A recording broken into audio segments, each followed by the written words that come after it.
시더라. 아멘.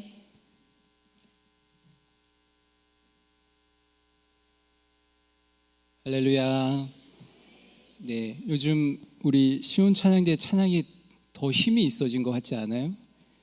예, 이때는 아멘을 크게 해주셔야죠. 예, 우리 하나님께 귀한 찬양으로 영광 올려드린 시온 찬양대 격려의 박수 좀 부탁드리겠습니다.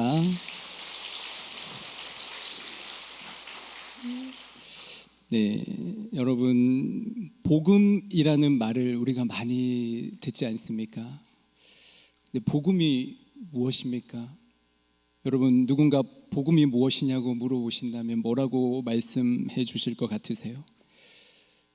복음은 말 그대로 복된 소식, 큰 기쁨에 좋은 소식입니다. 간단히 얘기하면 예수님이 우리에게 오셨다라는 것이죠. 예수님이 오셔서 우리에게 어떤 변화가 있었습니까? 예수님 우리에게 오셔서 우리의 모든 죄의 문제를 해결해 주셨습니다. 주님이 오셔서 일평생 죽음이라는 그 쇠사슬에 매여서 종노릇하면서 살아가는 우리를 그 죽음과 그 죽음으로 인한 모든 저주로부터 해방시키시고 영원한 생명을 주셨습니다. 그게 끝이 아니죠. 주님이 부활하셔서 지금도 우리와 함께 하시고 우리의 삶을 다스리십니다. 또한 주님이 저와 여러분을 그분의 영원한 나라로 인도해 가십니다. 그래서 복음은 우리가 더 이상 외로이 홀로가 아니라는 소식입니다. 가난과 질병이 우리에게 있지만 그것이 나를 결코 삼킬 수 없다라는 소식입니다. 그 어떤 절망스러운 상황이 닥쳐와도 우리에게는 언제나 소망이 있다는 소식입니다. 우리는 이 복음을 믿습니다. 우리는 이 복음을 소유한 사람들입니다. 여러분, 복음을 소유한 사람의 뚜렷한 특징 중에 한 가지가 뭘 것 같으세요? 기뻐한다는 것입니다. 기뻐한다는 것. 여러분들에게 기쁨이 있으십니까? 여러분 주로 언제 기뻐하십니까? 복권에 당첨되면, 주식이 좀 확 오르면, 우리 청년들 결혼하게 되면, 원하는 곳에 취업하게 된다면 어떻습니까? 직장인들 승진하게 되면, 장사하고 사업하시는 분들도 많은데 사업이 잘 되어서 돈을 많이 벌게 되면, 여행을 가게 되면 어떻습니까? 우리 자식들이 다 잘 되었어. 그러면 어떻습니까? 그럴 때도 기쁩니까? 안 기쁩니까? 당연히 기쁘죠. 기쁩니다. 물론 그런 때의 기쁨도 좋습니다. 너무 감사합니다. 그런데 여러분, 그럴 때 기쁨이요, 얼마나 오래 가던가요? 그런 기쁨도 좋은데 이런 외부로부터 나에게 오는 기쁨은 그렇게 길게 오래 가지 않는 것 같아요. 여러분, 도종환 시인이라고 있는데 우리를 기쁘게 하는 것들에 대해서 이렇게 노래합니다. 시가 긴데요, 몇 부분만 발췌해 왔습니다. 아기의 웃는 얼굴은 우리를 기쁘게 한다. 아무런 욕심도 티도 없는 얼굴, 흠도 죄도 모르는 뽀얀 얼굴로 웃고 있을 때 그 무고한 모습은 우리를 기쁘게 한다. 노란 산국 위에 앉았다. 발에 향기를 묻힌 채 어깨 위로 날아와 날개를 흔드는 고추잠자리. 그 위에 가을 햇살이 타사롭게 내려와 있을 때 가을은 우리를 기쁘게 한다. 고장난 물건을 수리하러 갔다가 친절한 사람을 만났을 때 친절하고 능력이 있으며 고마워하는 나보다 더 밝고 환한 얼굴로 서서 인사하는 모습을 대했을 때 기쁨은 오래 간다. 여러분, 이 시인의 노래처럼 뭔가 큰 것을 소유하고 손에 넣지 않아도, 뭐 큰 성공을 이루지 않아도요, 일상의 소소한 일들을 보면서 우리 내면에서부터 흘러나오는 기쁨도 있음을 발견할 수 있습니다. 그런데 가만히 생각해 보면 일상에서 흘러나오는 소소한 기쁨도요, 나를 둘러싼 환경의 지배를 많이 받는 것임을 알게 됩니다. 또한 마음의 여유가 없다면 느낄 수 없습니다. 아기의 얼굴이 웃을 때는 참 귀엽고 예쁘고 좋은데 울고 떼쓰기 시작하면 어떻습니까? 따뜻한 가을 햇살 받으면 기분 좋은데요, 가을에 쌓여가는 낙엽을 막 치울 때는 어떻습니까? 친절한 사람은 좋은데 불친절하고 사나운 사람을 만나면 어떻습니까? 손수 쓴 편지를 받으며 마음에 감동을 받고 따뜻한데 무지막지하게 쓴 카드 명세서를 받을 때는 어떻습니까? 매달 갚아야 하는 이자를 독촉하는 메시지를 받을 때 어떻습니까?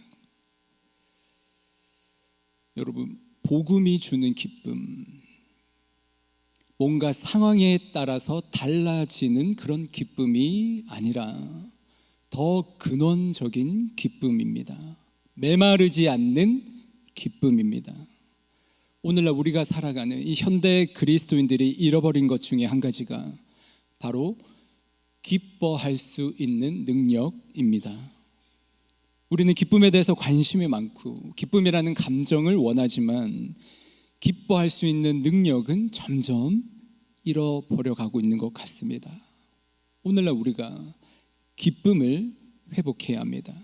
전쟁의 여파로 경제적인 어려움이 계속 가중되고 있고 나라와 나라, 민족과 민족 간의 갈등이 끊임없이 일어나고 정치적인 이념과 세대 계층 간의 갈등이 점점 증폭되고요, 폭력이 난무하고 마음 상하고 마음 아프고 우울한 사람이 얼마나 많은지, 오늘날과 같은 이런 시대에 여러분, 예수 믿는 사람들이 더 기쁨에 대해서 노래해야 합니다.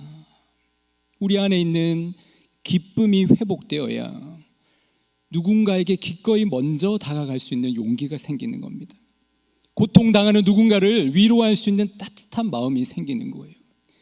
자원하는 마음으로 봉사하고 섬길 수 있는 넉넉함도 갖게 되는 것입니다. 가진 재물이 비록 적어도요, 지식이 없어도, 뭔가 약해 보이고 힘이 없어도 내 안에 있는 가장 귀한 그 무엇 때문에 내가 기뻐하며 살아갈 수 있다면 사람들은 그 기쁨의 이유에 대해서 여러분들에게 물어볼 것입니다. 저 사람 정말 힘없고 연약한 사람인데 뭐가 저렇게 기쁠까? 누군가가 여러분에게 여러분의 기쁨을 보고 말을 걸어올 때 분명하고 당당하게 내 기쁨에 관한 이유를 묻는 사람들에게 말해줄 수 있는 여러분들이 되면 좋겠습니다. 우리 옆에 있는 분에게요, 진심을 담아서 이렇게 한번 말해주면 좋겠습니다. 나는 당신이 기뻤으면 정말 좋겠습니다.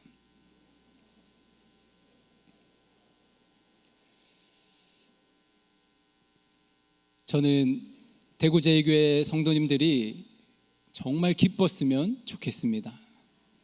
성도 여러분, 상황에 따라 변하는 기쁨이 아닙니다. 메마르지 않는 기쁨, 어디서부터 오는 것일까요? 우리 시편 4편 7절 말씀 함께 읽겠습니다. 주께서 내 마음에 두신 기쁨은 그들의 곡식과 새 포도주가 풍성할 때보다 더하니이다.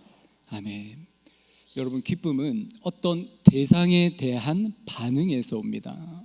여러분, 아기들은요, 엄마 얼굴 보면서 엄마 품에 안겨 있을 때 환한 웃음 짓잖아요. 아기의 기쁨은 아기가 스스로 막 만들어내는 게 아니라 엄마에 대한 반응입니다. 엄마가 사라지게 되면 기쁨도 사라지게 됩니다. 사랑하는 연인들, 사랑하는 연인의 얼굴을 보면 미소를 머금게 되잖아요. 밥 안 먹어도 배 안 고프잖아요. 가끔 싸울 때도 있지만 여러분, 사랑하는 대상이 사라지게 되면 그 미소도 사라집니다. 기쁨도 사라져요. 기쁨은요, 어떤 대상에 대한 반응입니다. 여러분, 상황에 따라 변하지 않는, 메마르지 않는 근원적인 기쁨은 하나님에 대한 반응입니다.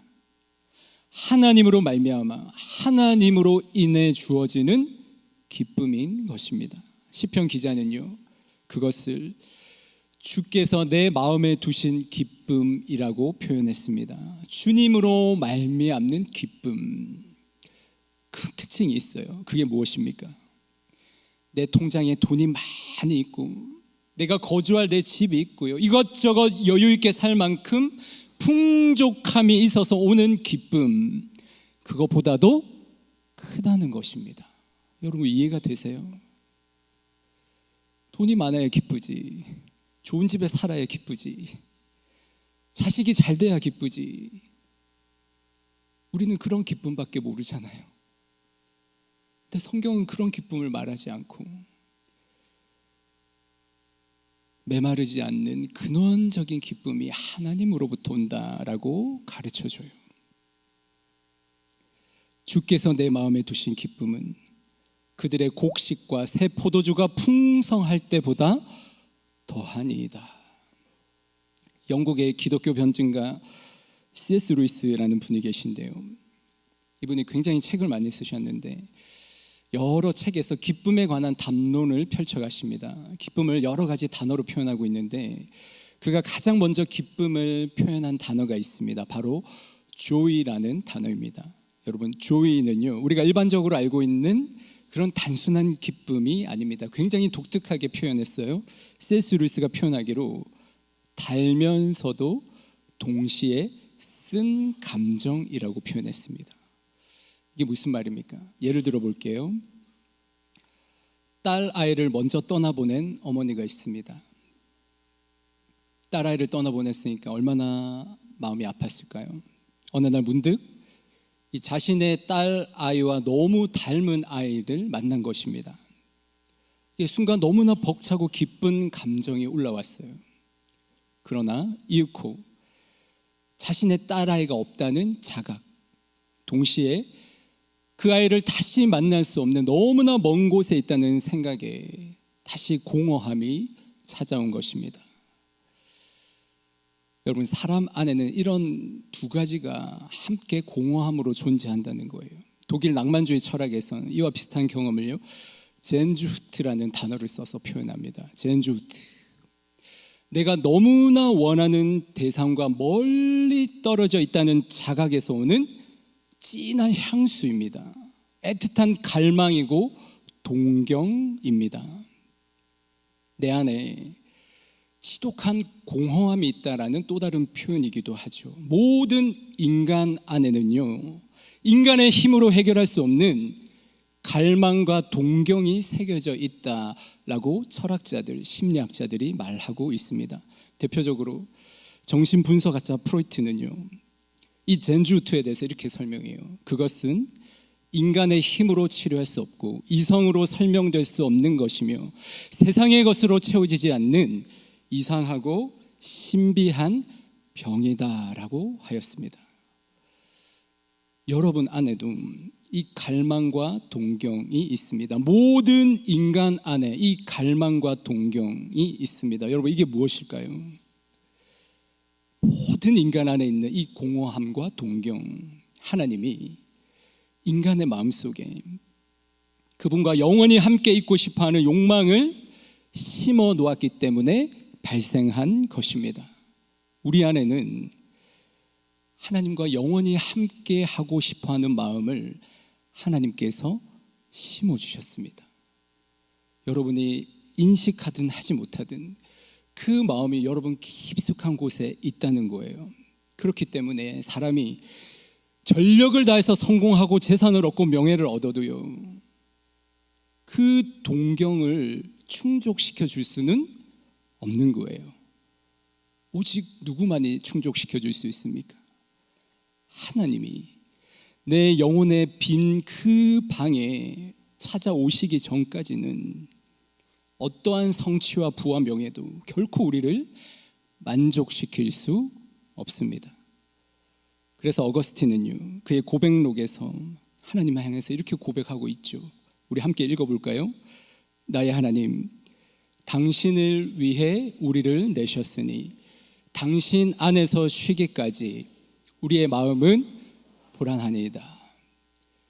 여러분, 인간의 실존을 짧은 문장에 담았습니다. 불안할 수밖에 없는 존재. 하나님이라는 분이 내 마음 깊은 곳에 있는 그 공간을 채워주시지 않으면 언제 어디서라도 불안할 수밖에 없는 존재. C.S. 루이스가 평생 추적했던 그 기쁨, 조이의 실체가 바로 이런 거예요. 여러분, 이 기쁨은 천국에서 불어오는 바람과 같습니다. 여러분, 이 땅에 얼마나 수고하고 땀 흘리면서 고단한 삶을 살아갑니까? 그런데 문득 땀 흘리고 고생하는 내가 달려가다가 문득 서늘하고 달콤한 바람이 불어올 때 얼마나 시원하고 기분 좋게 느껴집니까? 비로소 깨닫게 되는 거죠. 그처럼 여러분, 삶의 순간순간 나는 이 세상의 것으로 만족할 수 없는 존재이구나.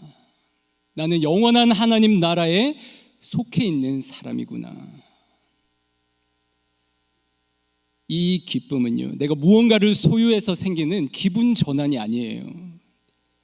내 영혼의 고향인 하나님을 향한 거룩한 향수입니다.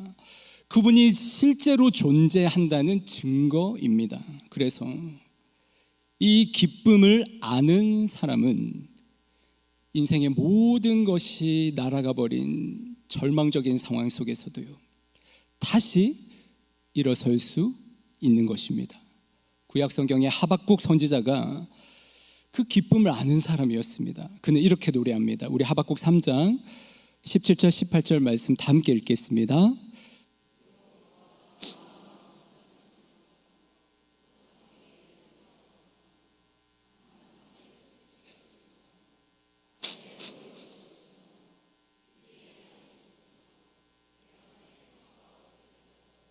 나는 여호와로 말미암아 즐거워하며 나의 구원의 하나님으로 말미암아 기뻐하리로다. 아멘. 여러분, 무화과나무, 포도나무, 감람나무를 소유한 사람입니다.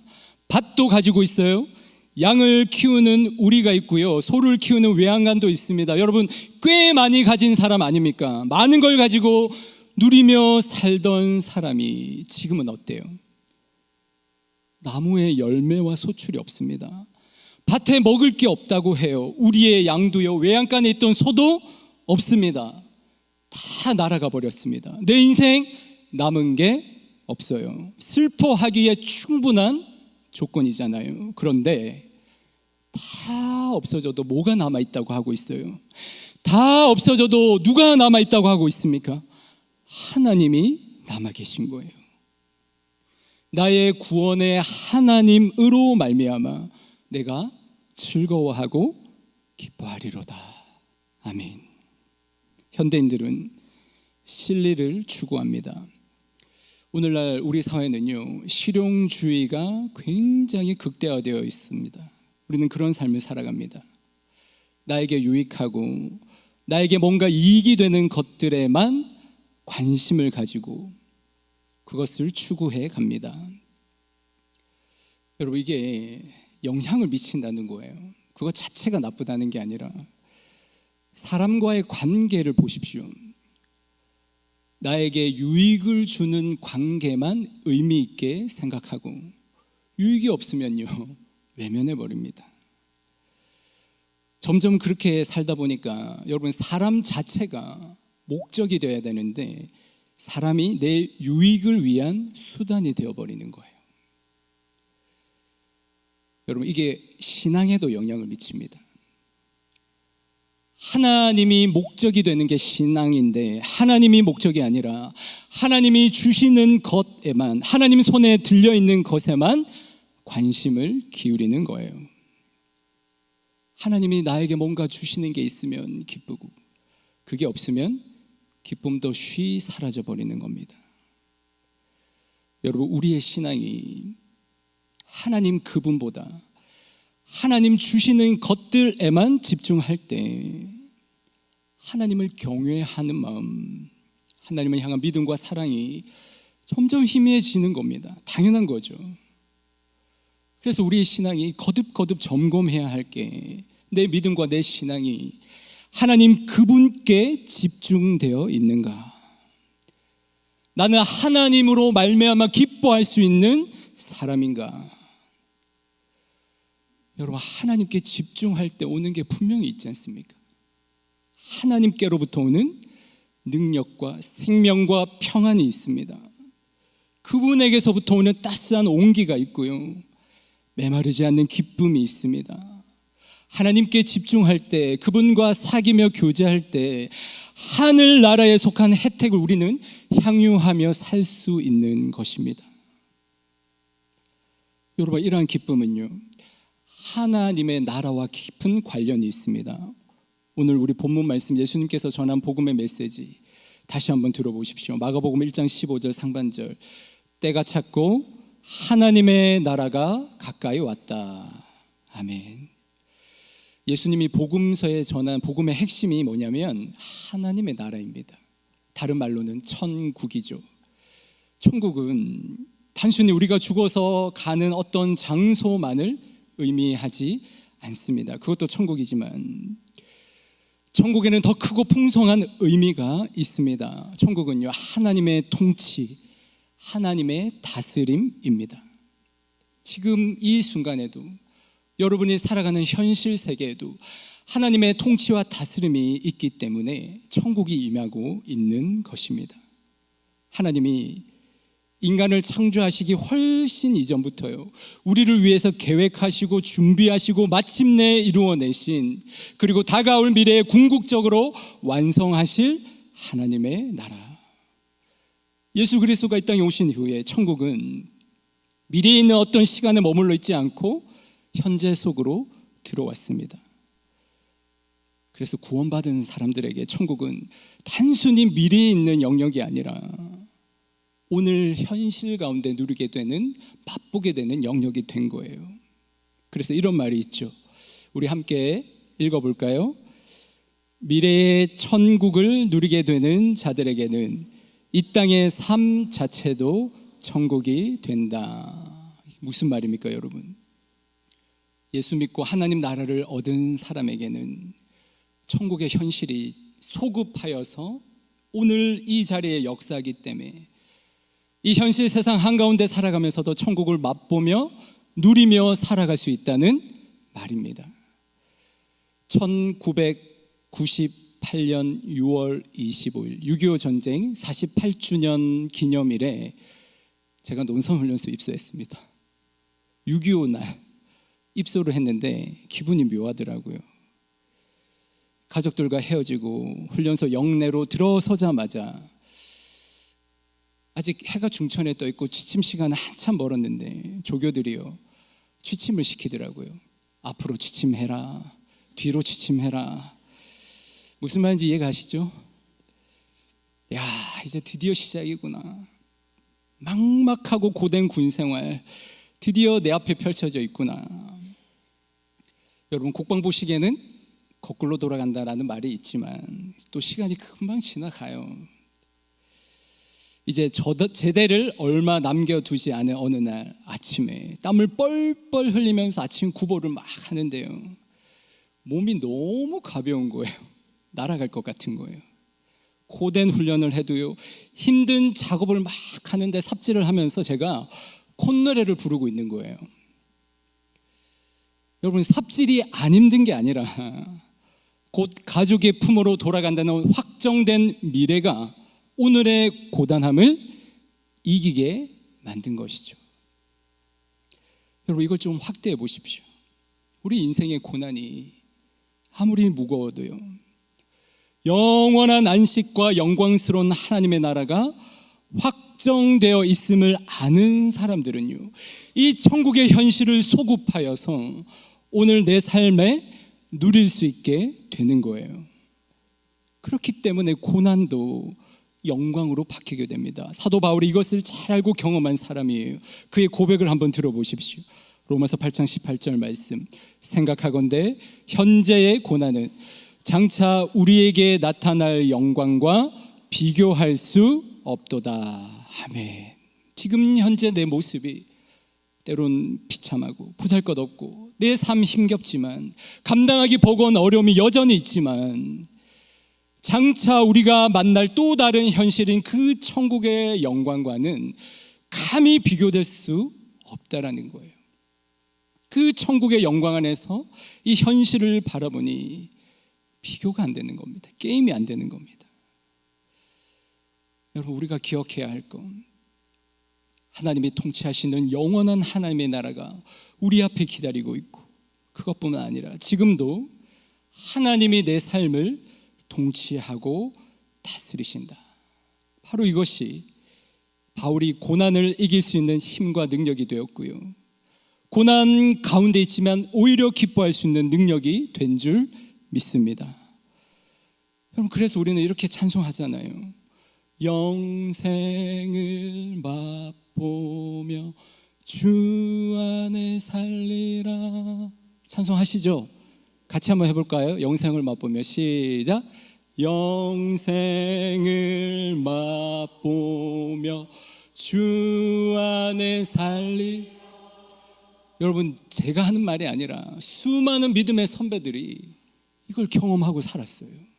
영생을 죽고 나서 천국 가서 맛보는 게 아니라 언제 맛본다고요? 지금 살아가는 순간에도. 그런데 문제가 뭡니까? 이 영생 천국이 너무 멀리 느껴진다는 겁니다. 나와는. 오늘 저녁이나 내일이나 일주일 정도 뒤에 만날 수 있는 거라면 내가 좀 참고 기대하고 누릴 수 있을 것 같은데 언제일지 모릅니다. 모르니까 너무나 멀리 아득하게, 심지어 어떨 때는 천국 영생 없는 것처럼 느끼며 사는 거예요.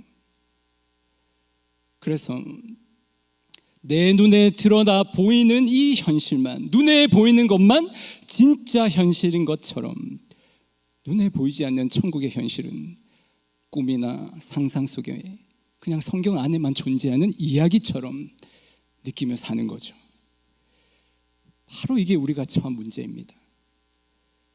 여러분, 눈에 보이는 현실과 눈에 보이는 상황만 계속 바라보면 거기에 대한 반응이 계속 나오게 되는데, 그게 근심과 염려입니다.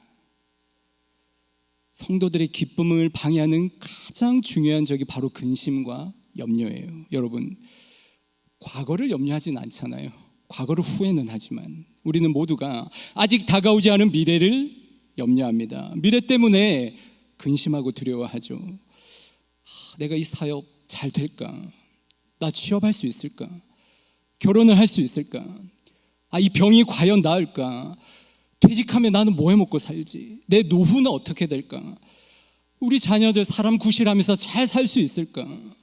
모두가 마음에 무거운 짐 하나 얹어놓은 것 마냥 미래에 대해서 근심하고 염려합니다. 그렇게 해야 뭐라도 잘 풀릴 것처럼 그렇게 기쁨은 계속 누리지 못한 채 살아갑니다. 여러분, 하나님 우리에게 근심하라고 명령하신 적이 없습니다. 이 세상의 주관자, 악한 영들은요, 우리를 계속 삼켜서 메마르지 않는 기쁨, 근원적인 기쁨을 누리지 못하게 하는 거예요. 우리 예수님 뭐라고 합니까? 주님 뭐라고 합니까? 베드로전서 5장 7절 말씀 함께 읽겠습니다.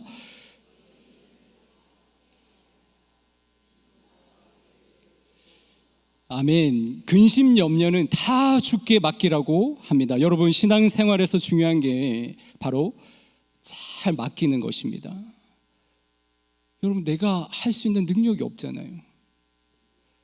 하나님께 잘 맡기는 사람이 되셔야 합니다. 자신의 중요하고 소중한 것을 누군가에게 맡기려면요, 여러분, 가장 신뢰하고 능력 있는 사람 찾아가지 않겠습니까?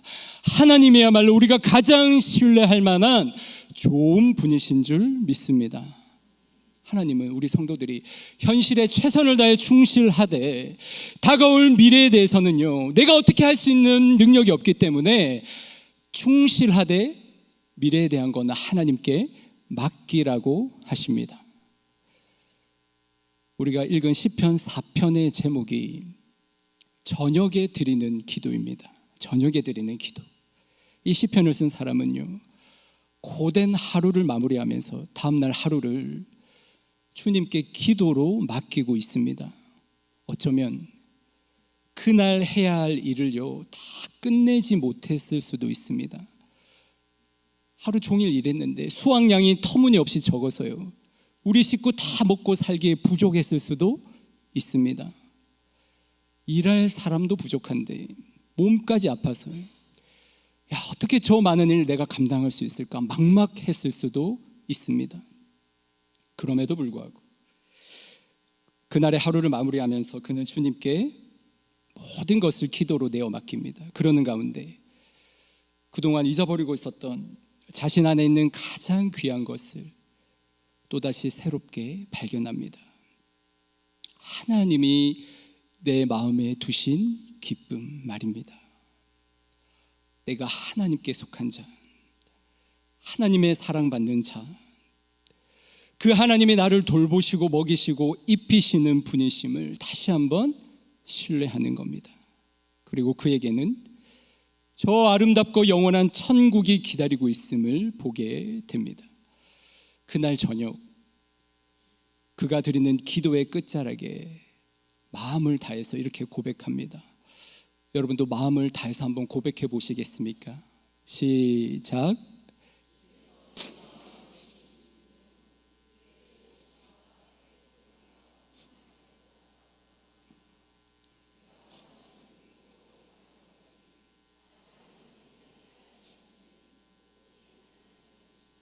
여러분, 나를 안전히 살게 하시는 이가 누구라고요? 오직 하나님이십니다. 우리의 인생에 힘이 든 것은 짐이 있어서가 아니라, 여러분, 짐 없는 사람이 어디 있습니까? 우리 인생에 힘든 거 짐이 많아서도 아니라 짐을 하나님께 온전히 내어 맡기지 못해서입니다. 하나님 우리의 짐 져주시기를 기뻐하십니다. 시편 기자는 이렇게 찬송합니다. 날마다 우리 짐을 지시는 주, 곧 우리의 구원이신 하나님을 찬송할지로다. 저와 여러분의 하나님은 날마다 우리 짐을 맡아 주십니다. 그래서 짐은요, 힘들 때 가끔 맡기는 게 아니라 날마다 맡기는 겁니다. 하나님께 죄송해야 할 필요도 없습니다. 하나님 기뻐하십니다. 성경에는 기도와 기쁨이 서로 연결되어 있는 것을 종종 보게 됩니다. 우리 데살로니가전서 5장 16절에서 18절 말씀 함께 읽겠습니다. 항상 기뻐하라, 쉬지 말고 기도하라, 범사에 감사하라. 이는 그리스도 예수 안에서 너희를 향하신 하나님의 뜻이니라. 아멘. 이 구절을 대할 때 늘 드는 의문이 어떻게 항상 기뻐할 수 있나 입니다. 그런데 여러분, 그 뒤에 나오는 말씀을 보면 조금 이해할 수 있을 것 같아요. 항상 기뻐하라. 그 다음에 뭐라고 말씀하세요? 쉬지 말고 기도하라.